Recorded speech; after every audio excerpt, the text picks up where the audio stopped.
Assalamualaikum warahmatullahi wabarakatuh. Anu sebagai nonbe kesini, Ahmaduhu wa salli ala rasulil karim. Amma ba'd. Allah ya ayyuhalladzina amanu kutiba alaikumus siyam kama kutiba alal ladzina min qablikum la'allakum tattaqun.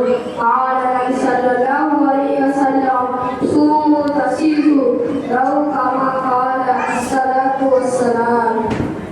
அன்னைக்கு அல்லாஹ்வின் நல்லடியார்களே, அல்லாஹ் குர்ஆனில் நோன்பை பற்றி கூறுவது, யா அய்யுஹல்லதீன ஆமனூ, ஓ ஈமான் கொண்டவர்களே, குதிபா அலைக்குமுஸ் ஸியாம், உங்கள் மீது நோன்பு கடமையாகியுள்ளது.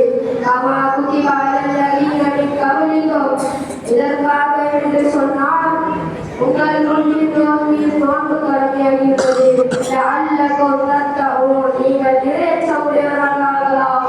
இறையச்சமுடையவர்களாக ஆக வேண்டும் என்றால் நோன்பை நோக்க வேண்டும். நோன்பை வைப்பதன் காரணமாக ஏழைகளின் பசியை உணர வேண்டும். அதுதான் நம் நோக்கம். ஆனால் இன்றைய நிலைமை இதற்கு மாறாக உள்ளது. நோன்பை வைக்கும் போது நோன்பை இறங்கும் போது நாம் என்ன செய்கின்றோம்? முஹம்மது நபி ஸல்லல்லாஹு அலைஹி வஸல்லம் அவர்கள் கூறினார்கள், சூமு தஸீஹு, நோன்பை வையுங்கள், ஆரோக்கியம் பெறுவீர்கள். ஆனால் இன்றைய நிலைமை நோய்கள் அதிகமாகியுள்ளது. காரணம், முஹம்மது நபி ஸல்லல்லாஹு அலைஹி வஸல்லம் அவர்கள் கட்டுப்படுத்தபடி சாப்பிட வேண்டும். வயிற்றை 3 பகுதிகளாக பிரிக்க வேண்டும். அரை வயிறு சாப்பாடு, கால் வயிறு தண்ணீர், கால் வயிறு காற்று, இப்படிதான் சாப்பிட வேண்டும். வயிற்று முட்டை சாப்பிடக்கூடாது. இந்த முறையில் தான் சாப்பிட வேண்டும். நோன்பின் உண்மையான பலனை அடைய வேண்டும் என்றால் ஏழை கொண்டு சாப்பிட வேண்டும். இந்த மாதம் தான் குர்ஆன் இறங்கிய மாதம்.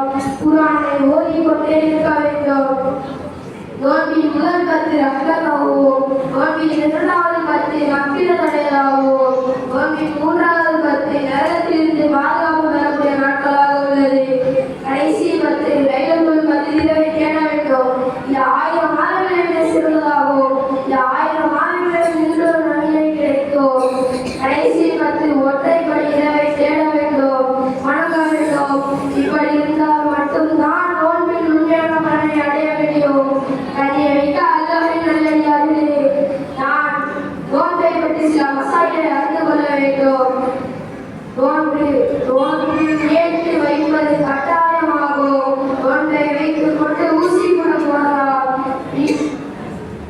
பிளட் டெஸ்ட் கூட எடுக்கலாம். இன்னும் நிறைய மசாயில்கள் உள்ளன. உங்கள் ஊரில் உள்ள இமாமை அணுகி தெரிந்து கொள்ளுங்கள்.